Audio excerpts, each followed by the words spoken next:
da vel. A leveu, servijo buten, guirio a labo, pep prave distruse tam a tam gar gabitaluren, vid a bego ekonomikel. Avel ma vije ket trewah man hu e guirio bugel den a mam douer a vod gwasket pontus. Me piou, zo kren war vi lag de bauers en distrus. Wechal wa be digine de nostel, an wa be roed aon da re haludus. A e poen zelm tam war gil, vi klas kompren penos om nem gave dam.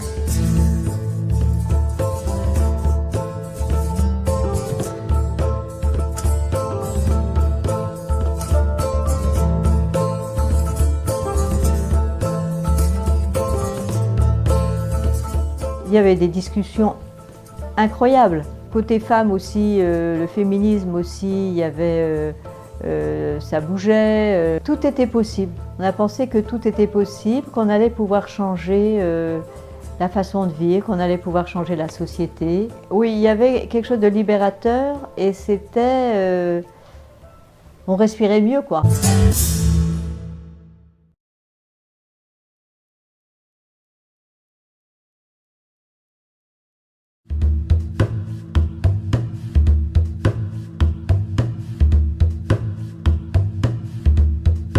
En 68, ça a été un très très grand mouvement social, une grève qui a duré très longtemps, l'occupation d'usines. Le patronat a eu très peur en 68. Et à Grenelle, il y a eu des avancées assez considérables pour les salariés. L'augmentation de 35% du SMIC, c'est énorme. Pour les gens qui vivaient au SMIC à l'époque, ils ont vraiment vu la différence. Et il y a eu une augmentation générale des salaires d'à peu près 10%. Et puis il y a eu des choses plus qualitatives, si on veut. Le fait d'autoriser les salariés à s'organiser en section syndicale, se réunir sur le lieu d'entreprise dans des locaux qui étaient destinés à ça, le fait d'avoir le droit de distribuer librement des tracts, c'était une reconnaissance formidable du fait syndical et donc d'un contre-pouvoir évident. C'était une liberté incroyable parce qu'avant 68, l'entreprise restait quand même un domaine où les libertés démocratiques, ça s'arrêtait sur le seuil de l'entreprise. C'était vraiment la féodalité. C'était un moment où, alors je ne sais pas si c'est des dizaines de milliers de personnes, mais en tous les cas, sans doute, on croyait que la révolution allait arriver. Et c'est que, voilà, quoi, quand même, 68... comme disait Ben Saïd ou je ne sais plus qui, c'était une répétition générale et puis ça allait arriver très vite. C'est vrai que beaucoup de salariés voulaient continuer, ils ne voulaient pas reprendre le boulot. Georges Segui, qui était le secrétaire général de la CGT, était allé présenter à Billancourt, dans la grande usine de Renault, qui était en gros le fer de lance de la classe ouvrière en France. Il est venu présenter les accords de Grenelle et il s'est fait siffler devant plusieurs milliers de salariés de Renault. Et les accords ont été à main levée rejetés massivement par les salariés de Renault. Et ça a été le cas dans beaucoup d'entreprises. Beaucoup de salariés, surtout les plus combatifs, eux, auraient voulu que ça continue et qu'on aille vers une situation révolutionnaire en France et pour installer un régime soit communiste, soit pour les libertaires, c'était un régime libertaire, ou alors c'était la mise en place de l'autogestion qui était porté par certains partis et notamment qui avait été mis en avant par les étudiants. Et puis la CFDT, dans la CFDT par exemple, ce qui se disait, c'est que c'était dommage d'avoir laissé passer le train de l'histoire et d'avoir stoppé le train, en gros, qu'on pouvait aller plus loin. La dernière usine à se mettre en grève, ça a été le Joint français, et la dernière usine à reprendre le travail, ça a été le Joint français. Et un décalage qui s'explique par le complexe entretenu chez le peuple breton. Moi, je m'en suis rendu compte quand j'étais en Normandie, quand on parlait du breton, c'était le plouc. Quand je suis arrivé en Bretagne en 68, il y avait des maisons, enfin c'était peut-être à la campagne, c'était pas en ville, mais où il y avait encore la terre battue, où il y a des gens, c'est à Ivias, c'est tout près de Paimpol, où il y a des gens qui vivaient avec leurs bêtes. La conscience a mûri lentement, parce que c'est des gens qui voulaient gagner leur vie. Ça a joué sur le syndicalisme, ça a joué sur... Et aussi parce qu'il y avait une grande misère. Donc s'il y avait un obstacle, quelqu'un qui venait faire un peu presque de l'idéologie syndicale, c'était pas leur truc. Les chefs d'entreprise venaient en Bretagne aussi en sachant qu'ils n'étaient pas syndicalisés, qu'ils n'étaient pas syndiqués, pardon. Il y avait comme ça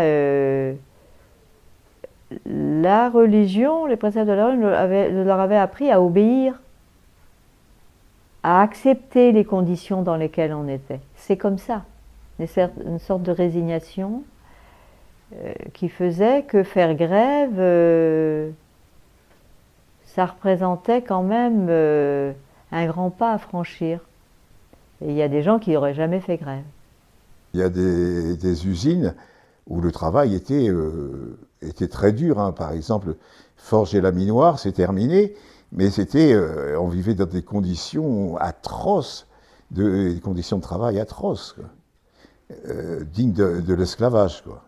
Il y a une espèce de prise de conscience de son état d'ouvrier, mais qui se fait très lentement et qui se fait par une prise de conscience d'abord de la misère, du décalage, hein, et puis de l'exploitation. Une fois que ça a explosé, ça a bien explosé en fait, hein. On a senti vraiment une sorte de révolution dans les esprits, tout d'un coup le regard qu'on portait sur la politique, sur la place de la femme, sur l'écologie, tout était remis en cause et ça bouillonnait, quoi. Très vite, le mouvement culturel en Bretagne a pris une extension extraordinaire, la musique, hein, au départ, hein. Et on était donc pour la Bretagne, pour l'identité bretonne, pour la langue bretonne. On était écologique, on est devenu écologique très vite, hein, soucieux de l'environnement.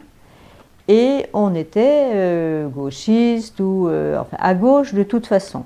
C'est à retard que la colère gronde, en quelque sorte.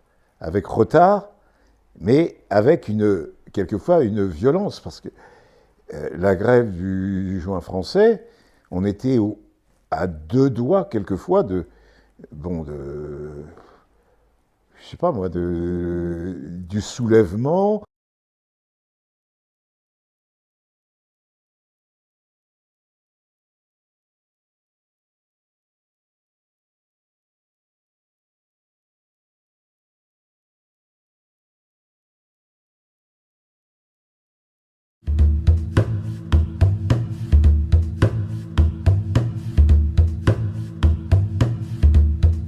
Je disais, c'est le juin français qui a fait de moi un Breton. Je n'étais pas indépendantiste non plus, mais j'étais pour dénoncer, avec certains autonomistes d'ailleurs, qui m'intéressaient à cette époque-là aussi, pour dénoncer le sort qui était fait à la Bretagne.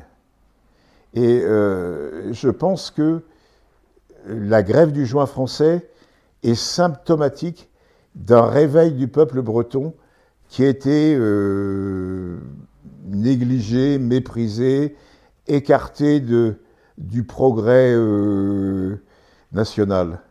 Kalizek chacham zobetien. Navoema de Verbrozonig, matre memes.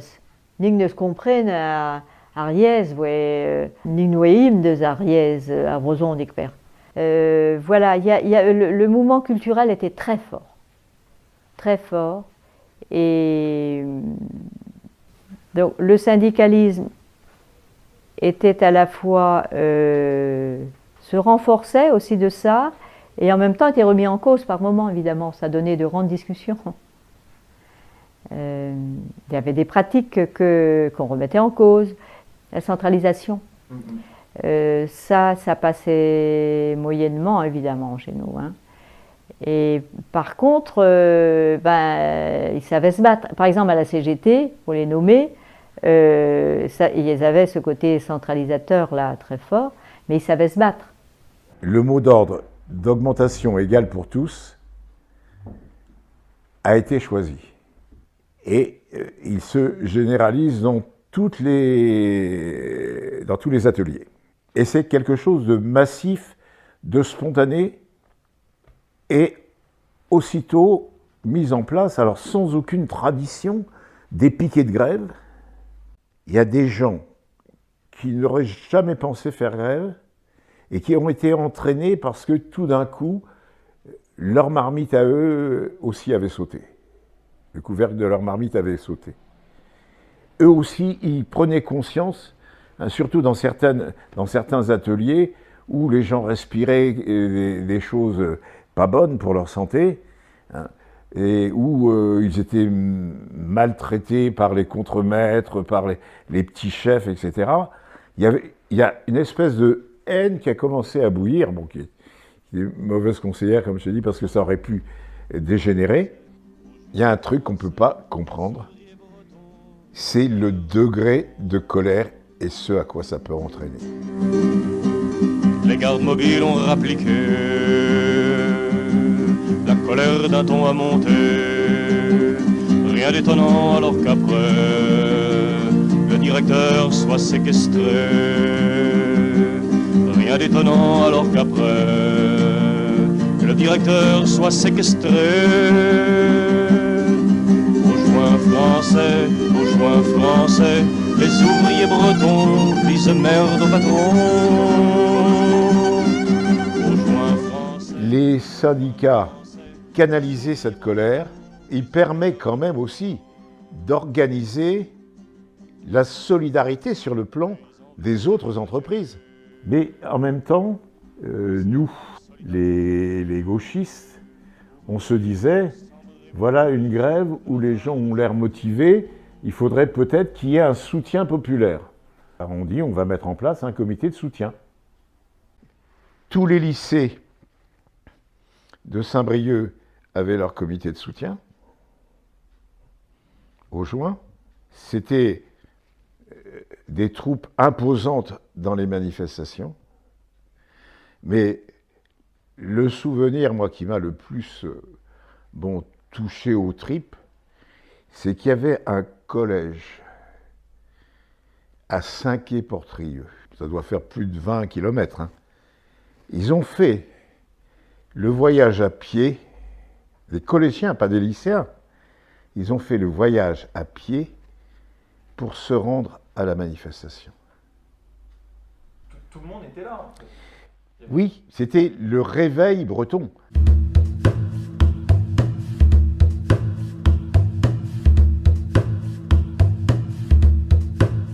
Les ouvriers et les grévistes n'ont obtenu que des miettes. Et les patrons viennent les trouver, les patrons venus de Paris, viennent les trouver pour négocier les dernières miettes qu'ils pourraient accorder. Et on décide d'occuper la maison du travail et en même temps de séquestrer les patrons. Mais en même temps, les CRS vont venir nous expulser. Alors là, il y a un débat. Est-ce qu'on reste? Est-ce qu'on s'en va? Si on s'en va, on est lâche, un peu quoi. Disent les Mao, on va rester, on va tenir le coup. La Bretagne a été une région où je pense de la région de France où le maoïsme était le plus développé. Et d'ailleurs, ils avaient investi les facultés. La fac de Rennes, les facs de Rennes étaient considérées comme un repère de maoïsme et il y avait beaucoup d'enseignants qui étaient maoïstes. Surtout en Bretagne, le maoïsme était très, très puissant. Et, il s'est développé beaucoup dans les mouvements de jeunesse chrétienne. Les MRJC, la JAC, la JOC, ouais, c'est bizarrement, mais c'est comme ça. Bon, on décide de descendre et là on voit qu'effectivement, il y a une compagnie de CRS, la CRS 13, pour ne pas la nommer, qui est de Saint-Brieuc. Et tout d'un coup, un ouvrier du joint, Guy Burniot, aperçoit un CRS et reconnaît un copain qu'il avait connu au lycée Écurie. Guy Burniot, le CRS. Il y a un autre militant qui est un militant maoïste. Il y a aussi, moi qui appartiens à cette époque à la LCR, et puis il y a un militant de la CFDT qui n'était pas facile à vivre pour les dirigeants de la CFDT parce qu'il était gauchiste, si vous voulez en découdre. Il aurait bien suivi les Mao, mais bon, ça ne pouvait pas aller jusqu'au bout. Après 68, il y a eu un bouillonnement, un foisonnement de débats politiques en fait, qu'on ne connaît plus aujourd'hui. On a du mal à s'imaginer comment c'était à l'époque. Hein. Les trotskistes, ils reprenaient les théories de Trotsky, quoi. La révolution permanente et au niveau mondial. Il y avait donc les communistes, c'était plutôt dans chaque pays, faire la révolution dans chaque pays. Et les maoïstes, c'était le modèle, c'était la Chine. Mao, le petit livre rouge, tout ça. Pour moi, la révolution ne pouvait être que libertaire pour moi. Chacun doit être libre de ses pensées, libre de s'organiser, l'autogestion, l'auto-organisation, et on refuse finalement d'obéir à une ligne d'un parti, à obéir à des chefs en fin de compte. Ils avaient des établis, hein, comme par exemple au Joint français, ou aussi à Chafauteau. C'est quoi un établi? Un établi, c'est l'ouvrier, enfin c'est l'étudiant plutôt, ou celui qui n'est pas ouvrier, qui va s'établir en usine, hein, pour pouvoir faire du prosélytisme, pour travailler pour son organisation politique en quelque sorte, quoi. Ce que je ne concevais pas à l'époque, c'était de faire des études poussées pour me mettre au service, disons, du capital, quoi, du système. Je ne suis pas rentré à la Poste que par hasard. C'est parce que je savais qu'à la Poste, c'était un métier qui était utile socialement, parce qu'il y avait toute cette notion de service public là. C'est-à-dire que je voulais bien travailler, mais pas pour un patron, sauf si c'était pour le bien commun. Mon utilité dans la société, c'était d'aller du côté des gens qui luttent pour transformer la société, parce que j'étais en désaccord total avec la manière dont fonctionnait la société. À l'époque, les maoïstes appelaient ça les établis. Mais moi, c'était pas, comme j'étais pas maoïste, je ne me suis jamais considéré comme établi. Il y en a eu beaucoup, surtout à la Poste et au Télécom. Quand c'était un endroit où ce groupe Mao avait j'allais dire une réelle implantation ouvrière, avec beaucoup de limites, mais quand même. Il y avait des vrais ouvriers, enfin entre guillemets des vrais ouvriers, c'est-à-dire des gens qui avaient intégré ce groupe Mao et qui étaient des ouvriers, qui n'étaient pas des établis, si tu veux. Je trouvais ça super intéressant, et donc moi j'ai pas repris mes études et j'ai cherché à m'établir. Je suis rentrée comme caissière dans un des premiers hypermarchés qu'il y avait en France, Continent, avec la perspective de développer les idées révolutionnaires. Je ne dis pas que les discussions tous les jours avec mes collègues de travail, il n'y avait évidemment pas que ça, mais c'était normal, je veux dire, de se présenter comme révolutionnaire. J'étais pas considérée comme une zombie, quoi, hein. Moi, je faisais partie donc des gens qui étaient viscéralement anti-autoritaires. Et je ne comprenais pas mes amis qui étaient maoïstes. Je leur disais, mais Mao, pour moi, c'est un fasciste rouge. Et alors, ce qui est amusant, c'est qu'à l'époque, les maoïstes, ils étaient très intrusifs, y compris dans la vie des militants. J'avais une amie qui s'appelait Yvonne, on sortait ensemble, et elle était maoïste, et dans un groupe maoïste de Quimper. Et donc, c'était le PCMLF. Et donc le parti lui avait interdit de me fréquenter si elle n'arrivait pas à me convaincre d'adhérer, de devenir aussi maoïste, quoi. Et moi, j'étais amoureux d'elle, mais je ne voulais quand même pas abandonner mes idées libertaires. Pour moi, Mao, ça n'a jamais été une référence, jamais. Et ni Trotsky, ni encore moins Staline, quoi, voilà. Pour les Mao, la référence à l'époque, c'était la Chine et Mao Tse-tung. Bon, j'avoue que je trouvais que c'était bien d'avoir cette référence, mais j'aurais été incapable d'expliquer pourquoi. Je le dis, quoi. Moi, ce qui m'intéressait, c'était l'agitation, c'était de faire des choses concrètement, c'était d'aller distribuer des tracts, de faire des actions, tout ça. Bon. Mais ils n'ont pas fait long feu parce que leur idole étant Mao, hein, tout s'est finalement dévoilé. C'était un avatar du stalinisme, Mao, finalement, quoi, hein. Bon, et on voit ce que ça a donné Tiananmen, dont on est en train de fêter le 30e anniversaire. Moi, je pense que personnellement, j'ai quelqu'un qui n'a jamais été tellement sectaire. Et je crois que ça vient de ma pratique syndicale. Je suis assez persuadée de ça. Peut-être, beaucoup de ça. Mais j'étais dans une relation qui était sectaire. Moi, si tu veux, je l'ai perçu à travers deux choses. C'est-à-dire que je n'ai pas le souvenir qu'on ait cherché à faire, par exemple, des fronts unitaires ou des collectifs unitaires ou des choses comme ça. Je n'ai pas le souvenir de ça. Et l'autre aspect, c'était en interne, c'est-à-dire que si tu étais en désaccord ou si tu posais la moindre question ou l'interrogation, t'étais peut-être pas exclu, mais enfin, t'étais marginalisé. Et puis, tout ça, si tu veux, j'ai commencé à le percevoir petit à petit, puis ça a commencé à me déranger, etc. Plus le vécu personnel par rapport à mon compagnon de l'époque, où ses attitudes machistes étaient justifiées par la direction du parti. Tout ça m'a fait réfléchir, ouvrir les yeux, etc., quoi. Et dans mon organisation Mao, la question du féminisme, on n'en parlait quasiment pas. Parce que la contradiction principale, c'était capital-travail. C'était le capitalisme et le reste était considéré comme ce qu'on appelait des contradictions secondaires. Mais ça n'a pas été vrai que chez Mao, ça a été vrai aussi dans l'extrême gauche.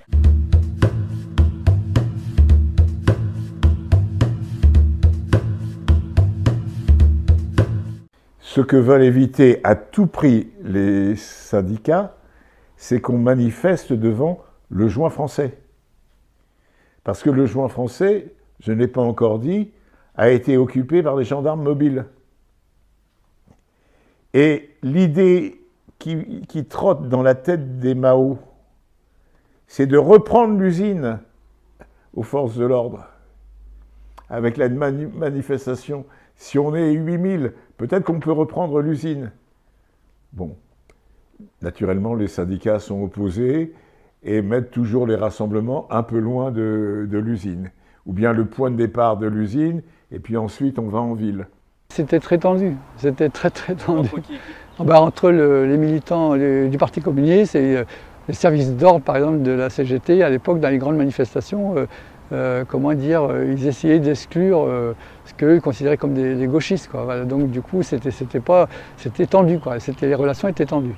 Pour l'essentiel, ceux qui dirigeaient la CGT, c'était des militants du Parti communiste. Les trotskistes étaient très minoritaires. Ils ne voulaient pas, que les mouvements gauchistes prennent la tête de la classe ouvrière. C'était leur chasse gardée, en fin de compte. Il n'y avait pas de grande liberté, quoi. Mais par contre, ce qu'il faut dire aussi, c'était quand même une organisation qui a été extrêmement utile pour défendre les intérêts des salariés. Bon. Comme il y a des tensions au niveau politique, il y a forcément des tensions sur le plan syndical. Donc pourquoi veux-tu qu'on fasse l'unité puisqu'on n'est pas d'accord politiquement? On a peut-être les mêmes revendications sur le terrain. Bon, une augmentation de salaire par exemple. Mais on ne va pas faire l'unité avec toi. Toi, t'es coco, toi, t'es socialo. C'est pas possible, c'est pas conciliable. Et qu'est-ce qui perd là-dedans? Ce sont les travailleurs. Les mouvements maoïstes, ils dénonçaient beaucoup ce qu'ils appelaient les bureaucraties syndicales. Parce que Mao, il avait fait le ménage en Chine, il avait appelé à la révolution culturelle et il faisait, mettre en prison, voire même assassiner les gens qui étaient les cadres intermédiaires, en gros. Les dirigeants syndicaux, les partis politiques, quoi. Donc, je ne vais pas donner de nom, mais des militants maoïstes qui ont eu des responsabilités après très importantes dans la CFDT, même y compris au niveau national, qui disaient à l'époque il faut prendre les permanents syndicaux. Il faut prendre les permanents syndicaux.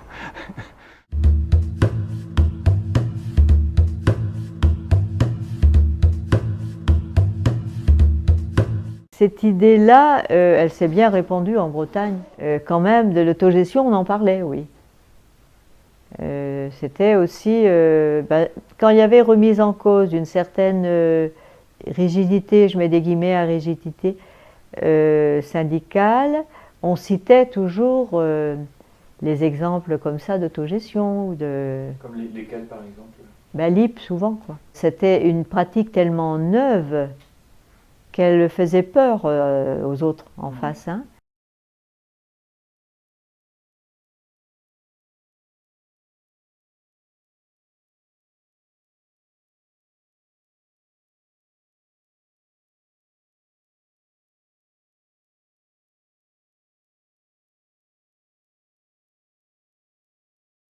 Alors l'IP, c'était donc une entreprise d'horlogerie à Besançon. Et puis en 72-73, il y a un plan de restructuration, voilà, et les ouvriers de l'IP, les ouvrières, vont découvrir ce plan un peu par hasard. Et là, il va y avoir une lutte très importante, alors qu'il va y avoir grève, etc. Mais surtout, ce qui va être important, c'est qu'il va y avoir une logique autogestionnaire, puisque en fait, ils vont d'abord mettre à l'abri le stock de montres existantes, comme un trésor de guerre. Ils vont se mettre à développer une logique de vente de ces montres pour se faire du fric, pour faire durer le mouvement. Et ils vont reprendre la production des montres sur les ateliers dans l'usine. C'était aussi une pratique dans la CFDT. La CFDT était majoritaire à LIP, et qu'ils avaient depuis très longtemps. C'est-à-dire une pratique d'associer les gens, de les faire réfléchir, de les associer aux décisions du syndicat, etc. Et la CGT laissait peu de place à des innovations. C'était la lutte des classes. La lutte des classes au sens fort, strict. Le patron était de toute façon à combattre. Voilà. Et la CFDT, bon, après, elle est allée dans l'autre sens. Elle était plus ouverte déjà. La CGT aurait appelé ça des compromis, ce qui a été le cas après. Je pense qu'elle était plus ouverte à réfléchissons, qu'est-ce qu'on peut faire d'autre, quoi, de nouveau. La CFDT étant l'organisation qui était finalement la plus ouverte à l'époque, il faut bien toujours recontextualiser. Donc tous les gens comme moi j'étais jeune, mais à l'époque on était attirés par la CFDT parce qu'on trouvait que c'était un syndicalisme où il y avait un espace de liberté et d'expression possible et de réelle transformation sociale, quoi. En allant à la CFDT, on pensait qu'on pouvait faire changer le monde, quoi, voilà. Ce débat sur l'autogestion qui est arrivé après mai 68, en fait, il a émergé dans la société comme un débat, quel type de révolution on veut, en fait, quel type de socialisme on veut. Et le PSU et la CFDT, syndicat, vont porter cette question de l'autogestion, alors avec différents débats, mais quand même du socialisme autogestionnaire. La CFDT portait l'idée du socialisme autogestionnaire, avec l'appropriation des moyens de production, c'est-à-dire en gros les nationalisations, ou en tous les cas sortir les moyens de production des griffes des capitalistes. Enfin, c'était quand même de ce niveau-là, quoi. C'était quand la CFDT flirtait avec le PSU. PSU, parti autogestionnaire. Mais le PS n'est pas autogestionnaire. Le PS, c'est presque un groupuscule à l'époque. Il faut se rappeler que Defferre, au présidentiel, avait fait 5%. À partir du moment où l'opération mitterrandienne de reconstruire le PS, eh bien, la CFDT change de nature, change de ligne.